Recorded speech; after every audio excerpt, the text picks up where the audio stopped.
Kalau masalah agama, itu harus sami'na wa ata'na. Kami mendengar dan kami taat. Nggak usah banyak nanya. Banyak pertanyaan itu, tandanya keimanannya diragukan. Bener gitu? Memang benar Al-Quran itu nggak ada keraguan di dalamnya. Tapi bukan berarti kita nggak boleh nanya-nanya. Karena sebenarnya bertanya itu bagian penting dari agama loh. Buktinya Nabi Ibrahim, Abul Anbiya alias bapak para nabi, ngasih contoh tentang pentingnya bertanya. Bertanya tentang siapa pencipta semesta. Bertanya mengapa kaumnya menyembah berhala. Bertanya apakah bulan, bintang, dan matahari. Bukan matahari itu. Adalah sang pencipta.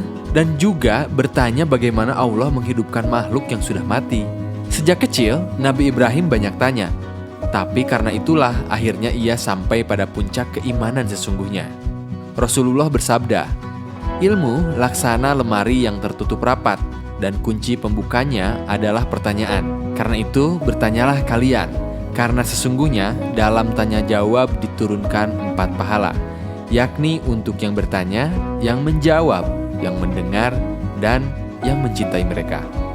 Imam Abu Hanifah, satu dari 4 imam mazhab yang sangat kuat dalam menggunakan logika dalam merumuskan hukum, berkata, bertanya adalah setengah dari agama. Bahkan Allah mengajukan banyak pertanyaan dalam Al-Quran seperti, apakah kamu tidak berpikir? Apakah kamu tidak mentadaburi? Apakah kamu tidak melihat? Yang diulang-ulang hingga lebih dari 300 kali. Kalau nggak percaya, coba hitung sendiri.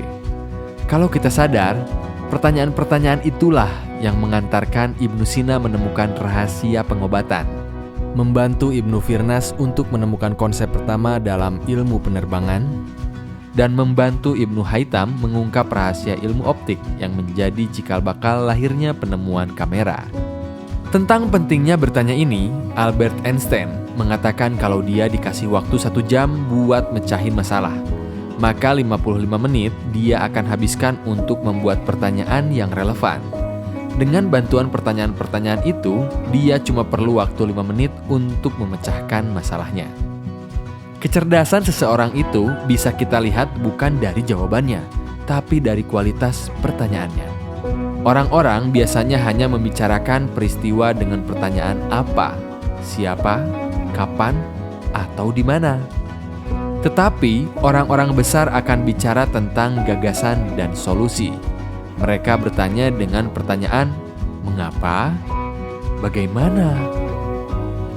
Jika kita ditanya mengapa Muslim mengalami kemunduran, mungkin salah satu faktornya adalah karena kita kehilangan tradisi bertanya.